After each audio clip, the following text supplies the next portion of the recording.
ಶಾಂತಿ ದೇವಿ ನಮಃ. ಆಶಾ technical link ಕನ್ನಡಕ್ಕೆ ಸ್ವಾಗತ ಸುಸ್ವಾಗತ.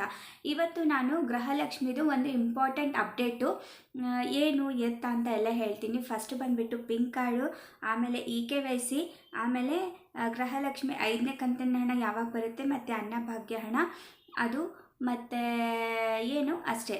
ಒಂದು 4-5 ಅಪ್ಡೇಟ್ಸು, ಒಂದು ಒಳ್ಳೊಳ್ಳೆ ಅಪ್ಡೇಟ್ಸ್ ಇದೆ, ಅದನ್ನು ತಿಳಿಸ್ತೀನಿ ಬನ್ನಿ. ಅದ್ರಿಗಿಂತ ಮುಂಚೆ ನನ್ನ ಡ್ಯೂಟಿನ ನಾನು ಮುಗಿಸ್ಬಿಡ್ತೀನಿ. ನಿಮಗೆ ಆವಾಗವಾಗ ನೆನಪು ಹೋಗ್ತಾ ಇರುತ್ತೆ, ಸೊ ಹಾಗಾಗಿ ನಾನು ನೆನೆಸ್ತಾ ಇರ್ತೀನಿ.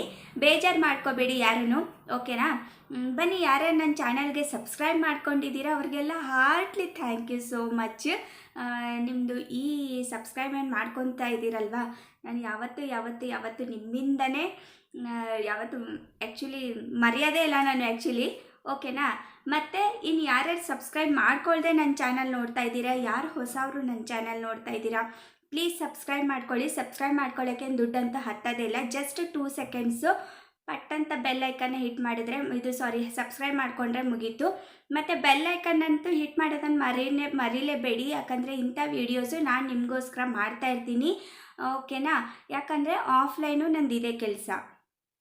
ನಾನು ಆಫೀಸಲ್ಲಿ ಎವ್ರಿ ಡೇ ಏನೇನು ಆಗ್ತಾ ಇರುತ್ತೆ ಅದನ್ನೆಲ್ಲ ನಾನು ಮಾರನೇ ದಿವಸ ಬೆಳಗ್ಗೆ ಅಪ್ಡೇಟ್ ಮಾಡ್ತಾ ಇರ್ತೀನಿ, ಇಲ್ಲ ಈವ್ನಿಂಗ್ ಅಪ್ಡೇಟ್ ಮಾಡ್ತಾ ಇರ್ತೀನಿ. ಸೊ ಹಾಗಾಗಿ ಪ್ಲೀಸ್ ಸಬ್ಸ್ಕ್ರೈಬ್ ಮಾಡ್ಕೊಳ್ಳಿ. ನಿಮಗೆ ಗೃಹಲಕ್ಷ್ಮಿ ಒಂದೇ ಅಲ್ಲ, ನಾನಾ ರೀತಿ ನಿಮಗೆ ಯಾವುದು ಗೌರ್ಮೆಂಟ್ ಫೆಸಿಲಿಟೀಸ್ ಬಂದರೂ ಅದರ ಆನ್ಸರ್ ನನ್ನ ಹತ್ರ ಇರುತ್ತೆ, ಓಕೆನಾ? ಯಾಕಂದರೆ ನಾನು ಅದೇ ಕೆಲಸ ಮಾಡ್ತಾ ಇರ್ತೀನಿ, ಅದಕ್ಕೆ. ಓಕೆನಾ? ಬನ್ನಿ ವಿಡಿಯೋನ ಸ್ಟಾರ್ಟ್ ಮಾಡೋಣ ವಿದೌಟ್ ಎನಿ ಟೈಮ್ ವೇಸ್ಟ್. ಬನ್ನಿ ಸ್ಟಾರ್ಟ್ ಮಾಡೋಣ. ಇವತ್ತು ಪಿಂಕ್ ಕಾರ್ಡ್ ಬಗ್ಗೆ ಇವತ್ತು ತುಂಬ ಜನ ಹೇಳ್ತಾ ಇದ್ದಾರೆ. ಏನು ಅಂತ ಅಂದರೆ, ಪಿಂಕ್ ಕಾರ್ಡ್ ಇದ್ರೇ ಗೃಹಲಕ್ಷ್ಮಿ 5ನೇ ಕಂತಿನ ಹಣ ಬರುತ್ತಾ ಅಂತ ಕೇಳ್ತಾ ಇದ್ದಾರೆ. ಇದಕ್ಕೆ ಆನ್ಸರ್ ಬಂದುಬಿಟ್ಟು ಹಾಗೇನಿಲ್ಲ. ಇನ್ನೂ ಅವರು ಹೇಳಿದ್ದಾರೆ ಸರ್ಕಾರದವರು, ಅದಕ್ಕೂ ಒಂದು ಸ್ವಲ್ಪ ರೂಲ್ಸ್ ಆ್ಯಂಡ್ ರೆಗ್ಯುಲೇಷನ್ಸ್ ಇರುತ್ತೆ. ಪಿಂಕ್ ಕಾರ್ಡ್ ಹೇಗೆ ರೆಡಿ ಮಾಡಬೇಕು, ಅದು ವೆಬ್ಸೈಟ್ ರೆಡಿ ಮಾಡಬೇಕು ಅವರು, ಈ ಥರ ನಾನಾ ರೀತಿ ಕೆಲಸಗಳಿರುತ್ತೆ. ಅವ್ರು ಅಂದ ತಕ್ಷಣ ಪಟ್ಟಂತ ಈ ಕಡೆ ಕೊಡೋಕ್ಕಾಗಲ್ಲ. ಸೊ ಹಾಗಾಗಿ ಯಾರೂ ವರಿ ಮಾಡ್ಕೋಬೇಡಿ, 5ನೇ ಕಂತಿನ ಹಣ ನಿಮಗೆ ಬಂದೇ ಬರುತ್ತೆ, ಪಿಂಕ್ ಕಾರ್ಡ್ ಇಲ್ಲ ಅಂದ್ರೂ ಬರುತ್ತೆ, ಓಕೆನಾ? ಇನ್ನು ಅನ್ನಭಾಗ್ಯ ಹಣ ಹೇಗೆ ಅಂತ, ಅನ್ನಭಾಗ್ಯ ಹಣ ಹೇಗೆ ಡಿಸೆಂಬರ್ದು ಶೋ ಆಗ್ತಾ ಇದೆ, ಬಟ್ ನಮಗೆ ಇನ್ನೂ ಬಂದಿಲ್ಲ, ಅದು ಯಾಕೋ ಕಳಿಸಿಲ್ಲ ಅವರು. ಅದರ ಆನ್ಸರ್ ಆ್ಯಕ್ಚುಲಿ ನನ್ನ ಹತ್ರನೂ ಇಲ್ಲ, ಆ್ಯಕ್ಚುಲಿ ಯಾರ ಹತ್ರನೂ ಇಲ್ಲ, ಯಾಕಂದರೆ ಅವ್ರು ಏನೂ ಹೇಳಿಲ್ಲ. ಅನ್ನಭಾಗ್ಯ ಟಾಪಿಕ್ ಯಾರೂ ಇನ್ನೂ ತೆಗೆದೇ ಇಲ್ಲ. ಸೊ ನಮ್ಮದು ಸಿಸ್ಟಮಲ್ಲಿ ಶೋ ಆಗ್ತಾ ಇದೆ ಅಂದರೆ ಖಂಡಿತ ಬಂದೇ ಬರುತ್ತೆ. ಸಿಸ್ಟಮಲ್ಲಿ ಇವಾಗ ಏನು ಗೊತ್ತಾ, ಬರೀ ನವಂಬರ್ ಮತ್ತು ಡಿಸೆಂಬರ್ ಮಾತ್ರ ತೋರಿಸ್ತಾ ಇದೆ. ಫಸ್ಟ್ ಆಗಸ್ಟ್ ಎಲ್ಲ ತೋರಿಸ್ತಾ ಇತ್ತಲ್ವ, ಹಾಗಿಲ್ಲ, ಇವಾಗ ನವಂಬರ್ ಆ್ಯಂಡ್ ಡಿಸೆಂಬರ್ ಮಾತ್ರ ತೋರಿಸ್ತಾ ಇದೆ. ಸೊ ಹಾಗಾಗಿ ವೇಟ್ ಮಾಡೋಣ.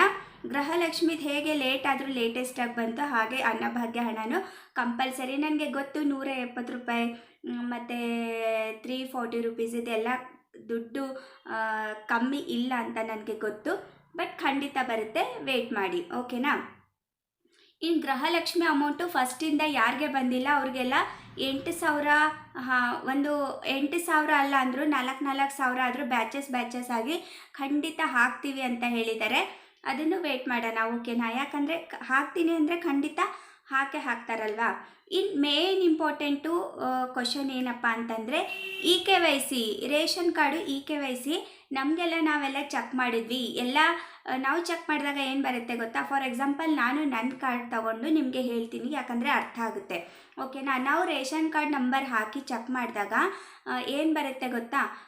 ಇಲ್ಲಿ KYC ಹೆಸರು ಬರುತ್ತೆ, ಕೌಂಟ್ ಆಫ್ ಮೆಂಬರು 3, KYC ಮತ್ತು ಈ ರಿಮೈನಿಂಗ್ KYC ಅಂತ 3 ಬಾಕ್ಸಲ್ಲಿರುತ್ತೆ. ಅದು ನನಗೆ ನಿನ್ನೆ ಸರ್ವರ್ ಇರಲಿಲ್ಲ ಆ್ಯಕ್ಚುಲಿ, ಅದಕ್ಕೆ ನಾನು ಮಾಡಿರಲಿಲ್ಲ, ಬಟ್ ನಾನು ಇಲ್ಲಿ ಹಾಕಿರ್ತೀನಿ ನೋಡಿ. ನಾನು ಮಾತಾಡೋದಕ್ಕೆ ಅದಕ್ಕೂ ಟ್ಯಾಲಿ ಆಗಲ್ಲ, ಬಟ್ ಚೆಕ್ ಮಾಡಿ ಹಾಗೇನೆ, ಓಕೆನಾ? ಅದು ಹೇಗಿರುತ್ತೆ ಅಂತಂದರೆ, KYC ನಾವು ahara.nic. ನೀವು ಏನು ಹಾಕಬೇಡಿ, ahara/LPG ಅಂತ ಹಾಕಿ.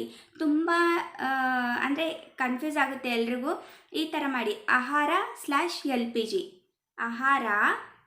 ಈ ಥರ ಸ್ಲ್ಯಾಶ್ ಬರುತ್ತಲ್ಲ, ಅದು ಹಾಕಿ LPG ಹಾಕಿದ್ರೆ ನಮ್ಮದು ಗೊತ್ತಾಗುತ್ತೆ. ವಿದೌಟ್ OTP ಹಾಕಬೇಕು, ವಿತ್ OTP ಹಾಕಬಾರ್ದು ಯಾವಾಗಲೂ. ವಿದೌಟ್ OTPಗೆ ನಮ್ಮ ರೇಷನ್ ಕಾರ್ಡ್ ನಂಬರ್ ಹಾಕಿ ಚೆಕ್ ಮಾಡಿದ್ದಿದ್ರೆ ಅಲ್ಲಿ KYC ಮೆಂಬರ್ ಕೌಂಟು ಮತ್ತು KYC ಡನ್ನು ಮತ್ತು ರಿಮೈನಿಂಗ್ KYC ಅಂತ ಬರ್ತಾ ಇರುತ್ತೆ. ಅದನ್ನು ರಿಮೈನಿಂಗ್ KYC 0 ಇದ್ದರೆ KYC ಮಾಡೋ ಹಾಗಿಲ್ಲ, ಓಕೆನಾ.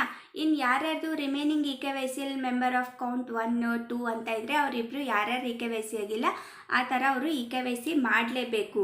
ಇನ್ನು ಗೃಹಲಕ್ಷ್ಮಿ EKYC ಯಾಕೆ ಏನು ಎತ್ತ ಕಂಪಲ್ಸರಿ ಮಾಡಲೇಬೇಕು ಅಂತ ನಮ್ಮದು ಸರ್ ಹೇಳ್ತಾಯಿದ್ರು ನಿನ್ನೆ. ಯಾಕಂದರೆ ಮೀಟಿಂಗ್ ಅವ್ರವ್ರ ಏರಿಯಾ ಹಾಗಾಗಿ ಮೀಟಿಂಗ್ ಇರುತ್ತಲ್ವ, ಅವರು ಅಟೆಂಡ್ ಮಾಡಿದ್ರಂತೆ. ಅದು ಏನಾಗ್ತಾ ಇದೆ ಅಂತ ತುಂಬ ಜನ ನಮಗೆ ಬಂದೇ ಇಲ್ಲ, ಗೃಹಲಕ್ಷ್ಮಿ ಅಮೌಂಟು ಬಂದೇ ಇಲ್ಲ ಅಂತ ಹೇಳ್ತಾ ಇರ್ತಾರೆ ನೋಡಿ. ಅದು ಯಾರ್ಯಾರೋ ಅಕೌಂಟ್ಗೆ ಟ್ರಾನ್ಸ್ಫರ್ ಆಗ್ತಾ ಇದೆ ಅಂತ. ಓಕೆನಾ, ಅರ್ಥ ಆಯ್ತಾ?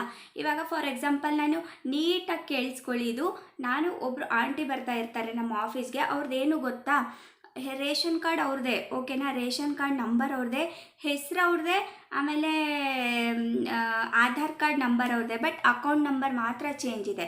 ಓಕೆನಾ, ಅರ್ಥ ಆಯ್ತಾ ಇವಾಗ ನಾನು ಹೇಳೋದು? ಯಾರ್ಯಾರ್ದೋ ಅಕೌಂಟಿಗೆ ಹೋಗ್ತಾ ಇರೋದ್ರಿಂದ ಕಂಪಲ್ಸರಿ ಎಲ್ಲ ಮೆಂಬರ್ಸು EKYC ಮಾಡಬೇಕು. ಅಂದರೆ ಗೃಹಲಕ್ಷ್ಮಿ ವೆಬ್ಸೈಟಲ್ಲೇ ಕಂಪಲ್ಸರಿ EKYC ಮಾಡಬೇಕು ಅಂತ ಒಂದು ಪ್ಲ್ಯಾನ್ ಮಾಡ್ತಾ ಇದ್ದಾರಂತೆ. ಹಾಗಿದ್ರೆ ಮತ್ತೆ ಡಬಲ್ ಕೆಲಸ, ಮಹಿಳೆಯರಿಗೆ ಡಬಲ್ EKYC ಮಾಡಿಸ್ಲೇಬೇಕು. ಅದು ರೇಷನ್ ಕಾರ್ಡ್ EKYC ಅಲ್ಲ, ಇವಾಗಲೇ ಹೇಳ್ತಾ ಇದ್ದೀನಿ, ಖಂಡಿತ ಅದು ರೇಷನ್ ಕಾರ್ಡ್ EKYC ಅಲ್ಲ. ಅದು ಬಂದುಬಿಟ್ಟು ನಿಮಗೆ ಗೃಹಲಕ್ಷ್ಮಿ ವೆಬ್ಸೈಟಲ್ಲೇ ಒಂದು ಆಪ್ಷನ್ ಇರುತ್ತೆ EKYC ಅಂತ.